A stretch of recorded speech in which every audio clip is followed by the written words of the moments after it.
Bob proctor कहते हैं, यार तुम ऑलरेडी अमीर पैदा हुए हो। हाँ, आपने सही सुना। प्रॉब्लम ये नहीं कि रिसोर्सेज नहीं है, प्रॉब्लम ये है कि हमें अपने अंदर की रिचनेस पे यकीन नहीं है। यू वर बोर्न रिच एक ऐसी किताब है जो आपको बताती है कि आपके पास वो सब कुछ है जो आपको अपनी जिंदगी में सफल होने और अमीर बनने के लिए चाहिए। लेकिन अक्सर हम ये भूल जाते हैं या इस पर विश्वास नहीं करते। इस ऑडियो बुक का मेन मोटिव ये है कि कैसे आप अपनी सोच को बदलकर अपनी जिंदगी में पैसा, खुशी और सफलता को अट्रैक्ट कर सकते हैं। आज की ऑडियो बुक में हम टोटल 10 चैप्टर कवर करेंगे, या यूं कहें हम उन सीक्रेट्स की बात करेंगे जो आपको जल्द से जल्द अमीर बनाने में मदद करेंगे। बस शर्ते आप ऑडियो बुक को पूरा सुने। और हाँ, अगर आप हमारे चैनल पर नए हैं तो चैनल को लाइक, शेयर एंड सब्सक्राइब करना मत भूलिए। तो चलिए आगे बढ़ते हैं, शुरू करते हैं अपने पहले चैप्टर से, जिसका नाम है the riches within you, आपके अंदर की दौलत। बॉब प्रोक्टर कहते हैं कि हम सब के अंदर एक अनमोल खजाना छुपा हुआ है। ये खजाना है हमारी सोच, हमारी कल्पना, हमारी इच्छाएं और हमारी शक्ति। हम पैदा ही अमीरों की तरह होते हैं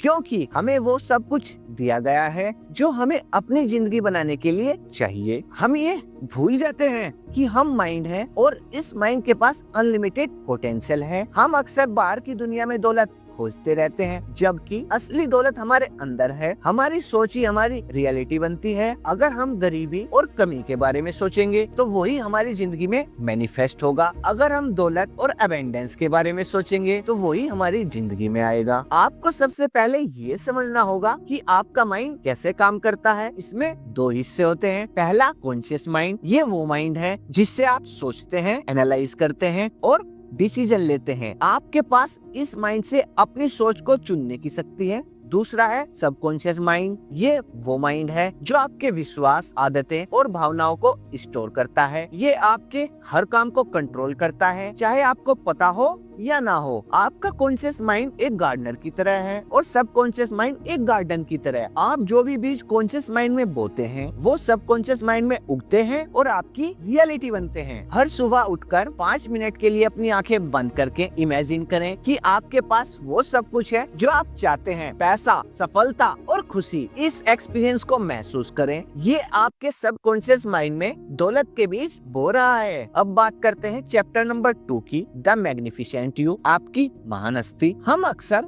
अपनी असली शक्ति को पहचान नहीं पाते। बॉब प्रोक्टर कहते हैं कि हम सब डिवाइन बीइंग्स हैं जिनमें अनंत शक्ति और पोटेंशियल है। हम बड़े सपने देखने से डरते हैं क्योंकि हमें लगता है कि हम उनको अचीव नहीं कर सकते, लेकिन सच्चाई ये है कि हम कुछ भी अचीव कर सकते हैं अगर हम उस पर विश्वास करें। अपने आप को छोटा समझना बंद करें। आपकी असली वैल्यू आपके बैंक बैलेंस या आपकी पढ़ाई से तय नहीं होती। आपकी वैल्यू आपकी आत्मा और आपकी अनंत शक्ति से तय होती है। अपने आप को एक मैग्निफिसेंट बीइंग के रूप में देखें। हमें अपनी पुरानी आदतों और विश्वास को बदलना होगा जो हमें अमीर बनने से रोकते हैं। ये विश्वास बचपन से हमारे सबकॉन्शियस माइंड में फीड किए गए हैं, जैसे पैसा पेड़ पर नहीं उगता, अमीर लोग बुरे होते हैं, पैसा कमाना मुश्किल है। इसे हम 3 स्टेप्स में समझते हैं। पहला है आइडेंटिफाई योर लिमिटिंग बिलीफ्स। अपने उन बिलीफ्स को पहचाने जो आपको पैसा कमाने से रोकते हैं और उन्हें लिखें। दूसरा स्टेप है चैलेंज देम। पूछें, क्या ये बिलीफ सच में सही है? क्या कोई ऐसा है जो इस बिलीफ के बावजूद अमीर बना है? तीसरा स्टेप है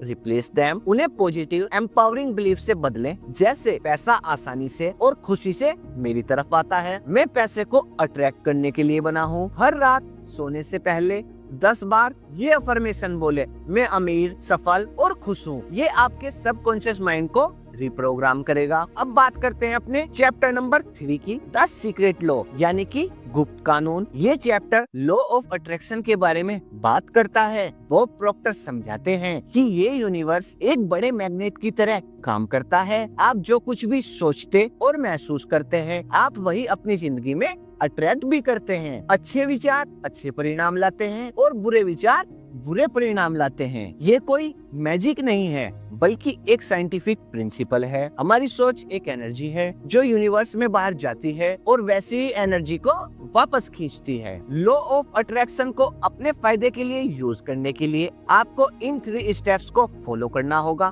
पहला है आस्क, यानी कि मांगो। क्लियर और प्रिसाइज तरीके से डिफाइन करो कि आप क्या चाहते हो। मुझे बहुत सारा पैसा चाहिए कहने की बजाय कहो मैं 3 महीने में 10 लाख रुपए कमाना चाहता हूँ। जितना ज्यादा स्पेसिफिक होगा उतना अच्छा। बात करते हैं सेकंड स्टेप की, बिलीव, यानी कि विश्वास करो। विश्वास करो कि आपको वो मिल चुका है। डाउट्स और फियर को दूर रखो, जैसे कि आपने ऑर्डर कर दिया है और अब आपको डिलीवरी का वेट करना है। और तीसरा स्टेप है रिसीव, यानी कि प्राप्त करो। जब आपको मिल जाए तो उसके लिए तैयार रहो, ग्रेटिट्यूड में रहो और एक्शन लो जब भी कोई अपॉर्चुनिटी दिखे। एक विजन बोर्ड बनाओ, उसमें अपनी ड्रीम लाइफ की तस्वीरें लगाओ, जैसे आपका dream house, car, bank balance. इस बोर्ड को हर दिन देखो और महसूस करो कि आपको वो सब कुछ मिल चुका है। अब बात करते हैं चैप्टर नंबर 4 की, द पावर ऑफ इमेजिनेशन, यानी कल्पना की शक्ति। इमेजिनेशन वो टूल है जिससे हम अपनी रियलिटी बनाते हैं। हर इन्वेंशन, हर बड़े बिजनेस की शुरुआत किसी की कल्पना से ही हुई थी। एक बार एल्बर्ट आइंस्टीन ने कहा था, imagination is more important then knowledge. जब हम कुछ इमेजिन करते हैं तो हम अपने सबकॉन्शियस माइंड में उसकी ब्लूप्रिंट तैयार करते हैं। हमारे सबकॉन्शियस माइंड को नहीं पता कि क्या ये सच है और क्या ये सिर्फ कल्पना। वो हर उस चीज पर काम करना शुरू कर देता है जिसे हम इमेजिन करते हैं। अपनी इमेजिनेशन को पैसा बनाने के लिए इस्तेमाल करने के लिए बॉब प्रोक्टर ने हमें कुछ टेक्निक्स बताई हैं। पहली टेक्निक है क्लियर पिक्चर। अपने गोल का एकदम क्लियर पिक्चर अपने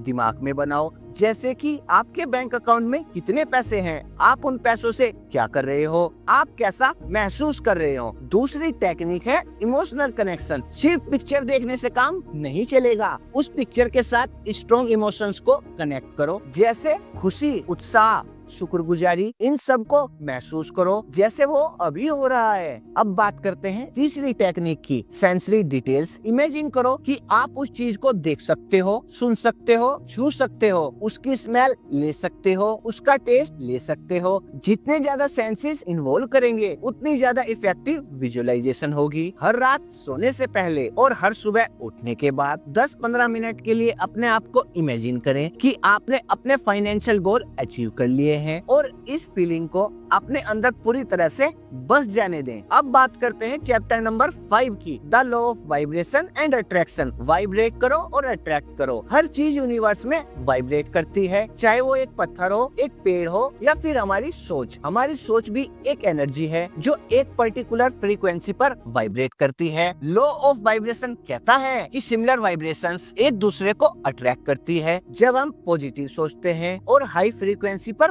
वाइब्रेट करते हैं तो हम पॉजिटिव एक्सपीरियंसेस, लोग और पैसा अपनी तरफ खींचते हैं। जब हम नेगेटिव सोचते हैं और लो फ्रीक्वेंसी पर वाइब्रेट करते हैं तो हम नेगेटिव एक्सपीरियंसेस को अट्रैक्ट करते हैं। अपनी वाइब्रेशन को हाई रखने के लिए आपको अपनी फीलिंग्स पर काम करना होगा। Practice gratitude. हर दिन उन चीजों के लिए शुक्रगुजार रहो जो आपके पास है। एक ग्रेटिट्यूड जर्नल मेंटेन करो। शुक्रगुजारी सबसे पावरफुल हाई वाइब्रेशन इमोशंस में से एक है। Focus on positive. जब भी आपके दिमाग में नेगेटिव सोच आए उसे तुरंत पॉजिटिव सोच से बदल दो। अपनी अटेंशन को अच्छी चीजों पर फोकस करो। Do what you love. वो काम करो जो आपको खुशी देते हैं। जब आप खुश होते हो तो आपकी वाइब्रेशन हाई होती है। Listen to uplifting music. Music का वाइब्रेशन पर बहुत गहरा असर होता है। पॉजिटिव और अपलिफ्टिंग म्यूजिक सुनो। एक ग्रेटिट्यूड वॉक पर जाओ। हर चीज जिसे आप देखते हो, पेड़, फूल, सूरज की रोशनी, उसके लिए शुक्रगुजार महसूस करो। ये आपकी वाइब्रेशन को तुरंत बूस्ट करेगा। अब बात करते हैं चैप्टर नंबर 6 की, रिसीविंग, यानी कि प्राप्त करना। हम अक्सर मांगते तो हैं, विश्वास भी करते हैं, लेकिन जब मौका आता है तो उसे पहचान नहीं पाते या उसे एक्सेप्ट नहीं करते। रिसीविंग का मतलब है कि आपको ओपन रहना होगा अपॉर्चुनिटीज के लिए और उन्हें एक्शन में कन्वर्ट करना होगा। जब आप अपने फाइनेंशियल गोल सेट करते हैं और उस पर विश्वास करते हैं तो यूनिवर्स आपको रास्ता दिखाएगा। ये कोई रास्ता हो सकता है या एक नया आइडिया, एक नया कनेक्शन या एक अनोखा मौका। आपको उन्हें पहचान कर उन पर एक्शन लेना होगा। रिसीविंग फेज में आपको एक्टिव रहना होगा। बी ऑब्जर्वेंट, अपने आसपास के मौकों पर ध्यान दो। जब आपके दिमाग में कोई नया आइडिया आए तो उसे लिख लो। टेक इंस्पायर्ड एक्शन, जब आपको कोई इंट्यूशन या गट फीलिंग आए कि आपको कोई पर्टिकुलर एक्शन लेना चाहिए तो उस पर तुरंत एक्शन लो। ये इंस्पायर्ड एक्शन अक्सर यूनिवर्स की तरफ से एक साइन होता है। रिमूव रेजिस्टेंस, अगर आपके दिमाग में कोई डाउट या फियर आता है जो आपको एक्शन लेने से रोक रहा है तो उसे आइडेंटिफाई करो और रिलीज करो। से यस टू अपॉर्चुनिटीज, जब कोई नया प्रोजेक्ट, कोलैबोरेशन या इन्वेस्टमेंट का मौका सामने से आए तो उसे कंसीडर करो। डर के कारण मौकों को मत छोड़ो। एक आइडिया जनरल मेंटेन करो। दिन भर में जितने भी आइडियाज आपके दिमाग में आए, चाहे वो कितने भी छोटे या बड़े हो, उन्हें लिख लो। फिर उनमें से सबसे प्रोमिसिंग आइडियाज पर रिसर्च करो। अब बात करते हैं चैप्टर नंबर 7 की, द लॉ ऑफ परपेचुअल ट्रांसमुटेशन, यानी निरंतर परिवर्तन का कानून। ये लॉ कहता है कि हर चीज निरंतर परिवर्तन में है। एनर्जी कभी खत्म नहीं होती, वो सिर्फ अपना रूप बदलती है। हमारी सोच भी एक एनर्जी है। हमारी सोच और विश्वास निरंतर बदलते रहते हैं और हमारी रियलिटी को भी बदलते रहते हैं। इसका मतलब है कि अगर आपको अपनी वर्तमान परिस्थिति पसंद नहीं है तो आप उसे बदल सकते हैं अपनी सोच और एक्शंस को बदलकर। आप पुरानी नेगेटिव पैटर्न्स को पॉजिटिव और प्रोडक्टिव पैटर्न्स में बदल सकते हैं। अब सवाल आता है, इस लॉ को अमीर बनने में कैसे अप्लाई करें? पहला स्टेप है एम्ब्रेस चेंज। दुनिया और इकोनॉमी हमेशा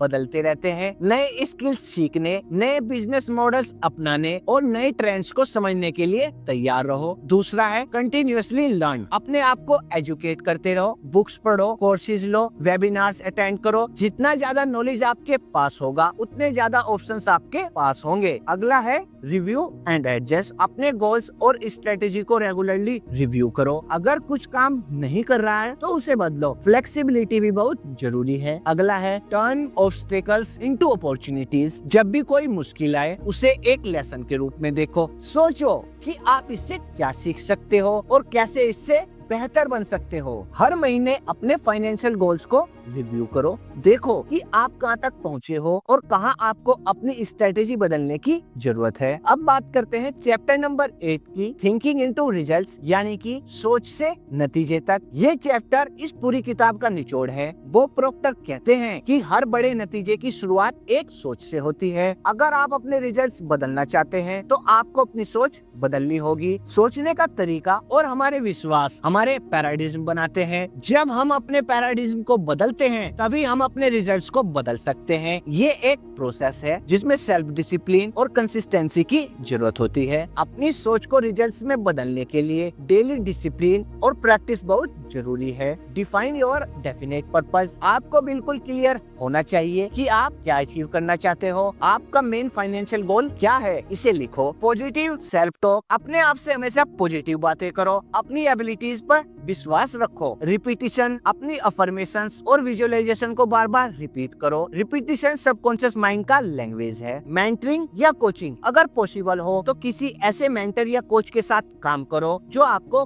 गाइड कर सके। स्टडी सक्सेसफुल पीपल, उन लोगों के बारे में पढ़ो और सीखो जो फाइनेंशियल रूप से सक्सेसफुल हैं। उनकी थिंकिंग पैटर्न्स को समझो। एक सक्सेस लोग बनाओ। हर दिन अपनी छोटी छोटी सफलताओं को लिखो, चाहे वो कितनी भी छोटी क्यों ना हो। ये आपके सबकॉन्शियस माइंड को ट्रेन करेगा कि आप एक सक्सेसफुल इंसान हो। अब बात करते हैं चैप्टर नंबर 9 की, the law of cause and effect, यानी कि कारण और प्रभाव का कानून। ये लॉ कहता है कि हर एक्शन का एक इक्वल और अपोजिट रिएक्शन होता है। आप जो भी करते हैं, चाहे वो पॉजिटिव हो या नेगेटिव हो, उसका कोई ना कोई परिणाम जरूर होता है। आपकी सोच और एक्शंस कॉज हैं और आपके रिजल्ट्स इफेक्ट हैं। अगर आप अपने रिजल्ट से खुश नहीं हैं, तो आपको अपने कॉजेस को बदलना होगा। आपको अपनी सोच और एक्शंस को बदलना होगा। आपकी फाइनेंशियल सिचुएशन आपके पास्ट के कॉजेस का इफेक्ट है। अगर आप बेटर फाइनेंशियल इफेक्ट्स चाहते हैं तो आपको बेटर फाइनेंशियल कॉजेस क्रिएट करने होंगे। कॉन्शियसली कॉजेस क्रिएट करके आप अपने डिजायर्ड इफेक्ट्स को क्रिएट कर सकते हैं। इन्वेस्ट इन योरसेल्फ, अपने नॉलेज, स्किल्स और वेलबींग पर इन्वेस्ट करो। ये सबसे अच्छा कॉज है जो लॉन्ग टर्म फाइनेंशियल इफेक्ट्स देगा। प्रोवाइड वैल्यू, जितना ज्यादा वैल्यू आप दूसरों को देंगे उतना ज्यादा वैल्यू आपको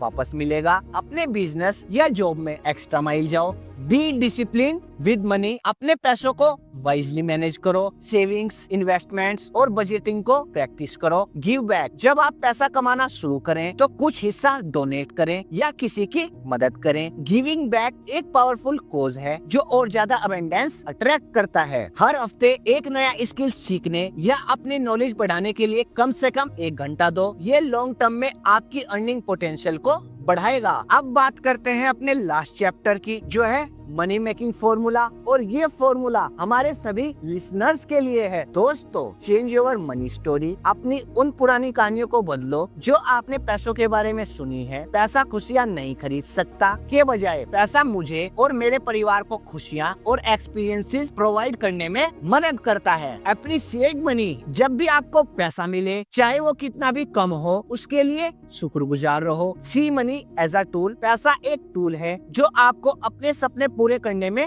मदद करता है। उसे एक बैड चीज की तरह मत देखो। स्टडी वेल्थ, अमीर लोग कैसे सोचते हैं और कैसे पैसा मैनेज करते हैं, इस पर रिसर्च करो। उनकी आदतों को अपनाओ। रिलीज मनी ब्लॉक्स, मेडिटेट करो या जनरल करो उन ब्लॉक्स को पहचानने के लिए जो आपको पैसा कमाने से रोकते हैं। हर दिन अपने वॉलेट में से एक करेंसी नोट निकालो और उसे देखो। शुक्रगुजारी महसूस करो कि ये आपके पास है और इमेजिन करो कि ये कैसे आपकी मदद करेगा। यू वर्क बोर्न रिच हमें सिखाती है कि दौलत सिर्फ बैंक अकाउंट में नहीं होती, बल्कि हमारे अंदर होती है। हमारी सोच, हमारी कल्पना और हमारी वाइब्रेशन ही हमारी फाइनेंशियल रियलिटी को बनाती है। तो दोस्तों, आज की ऑडियो बुक में इतना ही। अगर आपको हमारी ऑडियो बुक अच्छी लगी तो अपने दोस्तों के साथ शेयर करना मत भूलें। धन्यवाद।